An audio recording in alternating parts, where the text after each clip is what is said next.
Isa na namang kagulat-gulat na araw sa inyong lahat. Let's forget about the last game of kay Sotto na kung saan muntik na siya mabalian ng tuhod. Buti na lang at hindi injury prone si kay Sotto at pinagpag na lang niya ang sakit. It may be his worst game as a professional player, but the fact remains na maganda ang kanyang nilaro until the time na tinuhod siya ng isang Sydney Kings defender.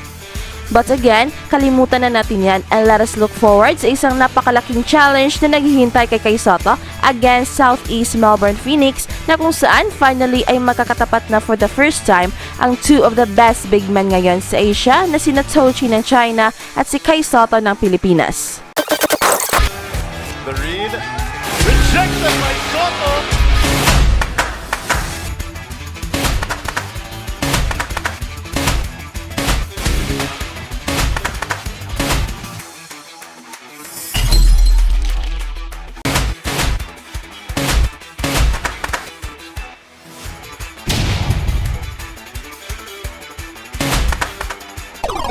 Ito na ang ultimate showdown between kay Sotto and Zhou at napaka-historic ng tapatang ito dahil ito ang first time na makakatapat ni kay Sotto si Zhou at sa NBL Australia pa mangyayari.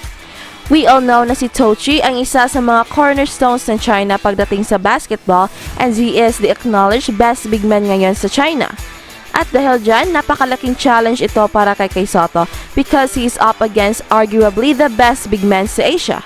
And kay Sotto needs all our prayers upang maipakita niya sa buong mundo na mas magaling pa siya sa Chinese big man who is playing for Southeast Melbourne Phoenix. Ang tanong, sino kaya ang mananalo sa tapatang kay Sotto versus Zhou ngayong March 4 sa isang home game ng Adelaide 36ers? Well, titinan muna natin ang kanilang mga averages sa NBL Australia. Kahit na masama ang kanyang laro last game ay limited lamang ang kanyang playing time. Kay Sotto still has decent numbers by averaging almost 8 points at meron pang kasamang almost 5 rebounds in just 15 minutes of playing time. Compared to Zhou ay hindi naman nakakalayo ang kanilang averages kahit na grabe ang hype ng mga NBL and ESPN commentators sa Chinese big man na siya raw isa sa pinakamagaling na big man ngayon sa NBL Australia, but his numbers don't lie.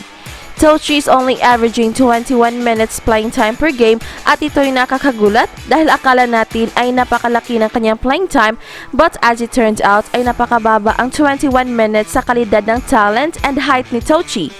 And that leads me to think na para bang pinakaisahan ang mga international players ngayon na naglalaro sa NBL Australia na i-control ang kanilang production by limiting their playing time.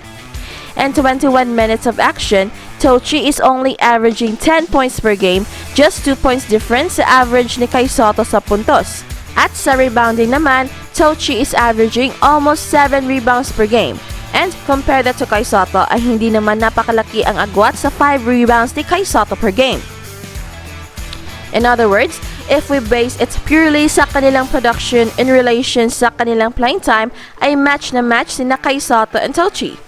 At ito ang dahilan kung bakit napaka-exciting ng tapatang ito. Ngayong alam na natin ang kanilang mga averages ay siguro titingnan rin natin ang kanilang last game na kung saan parehong hindi maganda ang kanilang nilaro. Kay Sotto versus Sydney Kings only showed 2 points with no rebounds and 11 minutes of playing time. On the other hand, sa game ni Zhou versus Perth Wildcats ay nakascore lamang ng 5 points si Zhou with 4 rebounds in 20 minutes of action, although meron ding 3 blocks si Zhou sa game versus Perth. Again, hindi pa rin ganun kalaki ng agwat ng mga numbers ni kay Sotto and Zhou dahil 5 points lang ang na-score ni Zhou versus Perth Wildcats. So, talagang napakaganda ng matchup ni kay Sotto and Zhou dahil hindi lang similar ang kanilang averages, pati ang kanilang style of play ay very similar rin, pati na ang kanilang height. Although merong advantage si Zhou in terms of playing time and experience, si kay Sotto naman ay merong advantage sa height and skills. And if you want to put them in the same court, ay tsak kabukbakbakan ang mangyayari.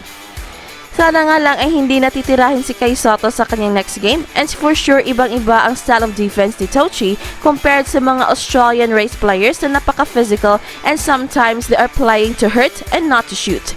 With kay Sotto and Zhou's matchup ay makakasiguro tayo na labanan ito ng tapang and skills between two of the tallest players sa Asia. At parang Gilas versus China na rin ang tapatang ito dahil whether we like it or not, magtatapat talaga itong dalawa sa FIBA competitions in the future. Sa makatuwid, match na match ang tapatang kay Sotto and Tochi at ito na siguro ang pinaka-most awaited game sa buong season ng NBL Australia. Ang buong bansa ay naghihintay sa tapatang ito and everybody is hoping na mananalo si Kay Sotto sa kanilang tapatan. Hopefully ay ma-rediscover ni Kay Sotto ang kanyang laro sa next game and hopefully ay maipasok na niya ang kanyang mga floaters at sana wag lang siya magiging tentative next game. At para sa ating mga mahal na subscribers ay malapit na ang ating announcement of winners para sa ating 100,000 giveaway at baka ikaw na ang ating lucky winner. At huwag magpahuli dahil baka magugulat na lang kayo sa mga bagong balita. At kung nagugustuhan niyo ang ating channel, ay huwag kalimutang pindutin ang like and subscribe button at pati na rin ang notification bell upang updated kayo sa mga nakakagulat na balita. Salamat and see you around! This play deserves a second look. Dito kawawa si Kay Sotto. Or let's say, kinawawa ng NBL Australia dahil siya pa ang tinira, siya pa ang tinawagan ng unsportsmanlike foul. Ito ang hindi natin maintindihan sa rules ng NBL. Panonoorin natin to. Ito ang play na parang hindi na basketball ang labanan. Kahit sa ang liga, this merits a sure foul dahil very clear naman na tinuhod si Kay Sotto dito sa kanyang pandak na defender. Kung sa PBA at NBA pa ito ay for sure isang flagrant foul penalty to ang mga ganitong dirty plays. This is very dangerous sa basketball career ni Kay Sotto. Let's break down this play. Dito pa lang ay very clear na ang contact. And this is excessive dahil nakasandal na ang buong weight ng defender kay Kay Sotto but yet walang foul. Look at how Kay Sotto positioned himself sa ilalim. In the next frame ay open na si Kay Sotto sa ilalim. At dahil napakaliit ng kanyang bantay, alam na niya na nasa scoring position na si Kay Sotto and the only way to stop Kay Sotto is to use dirty tricks. Titingnan natin ng mabuti ang kanyang tuhod dito. Talagang tinamaan ng napakalakas ang tuhod ni Kay Sotto sa tuhod ng kanyang kalaban. Sinadya man o hindi, the fact remains na walang lugar sa larong basketball ang mga ganitong moves, knee to knee. Napakalakas ng pagtama sa tuhod at dahil sa momentum ay bulagta si Kay Sotto sa sahig. And it's impossible na hindi ito nakita ng mga referees.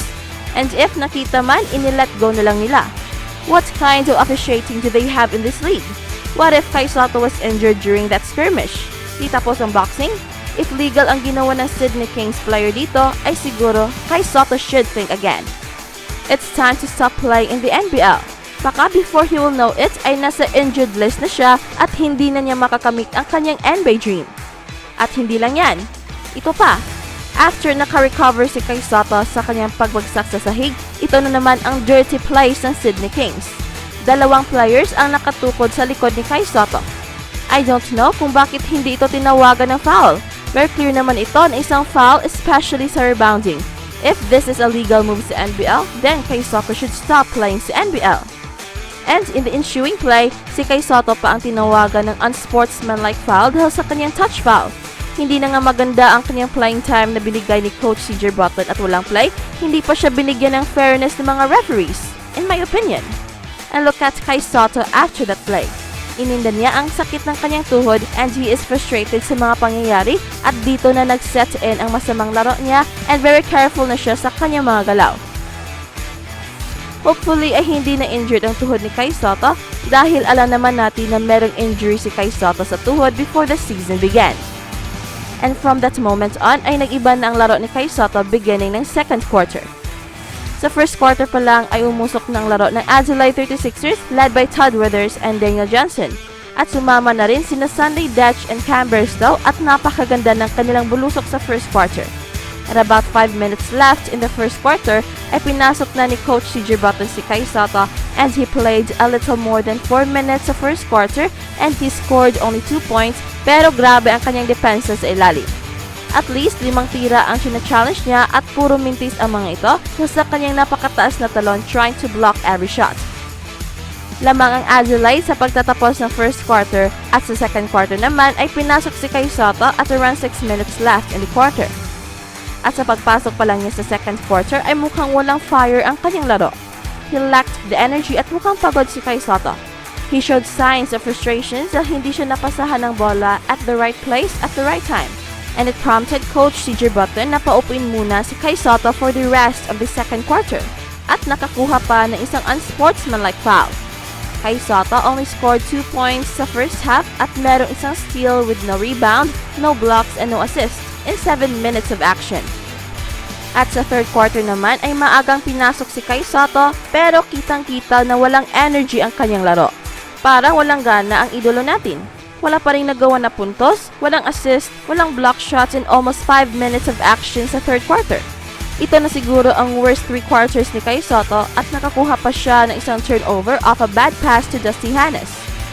Is Kai Sotto sending a message sa kanyang coach at mga kakampi? Well, hope that everything is fine dahil ang alam niya talaga ng laro ni Kai Sotto ngayon.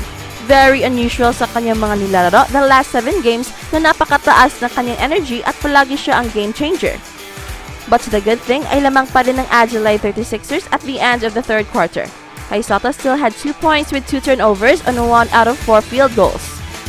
As it turns out, ito na pala ang last time na nakita natin si Kai Sotto na maglalaro sa game na ito dahil binangko na naman siya sa last quarter.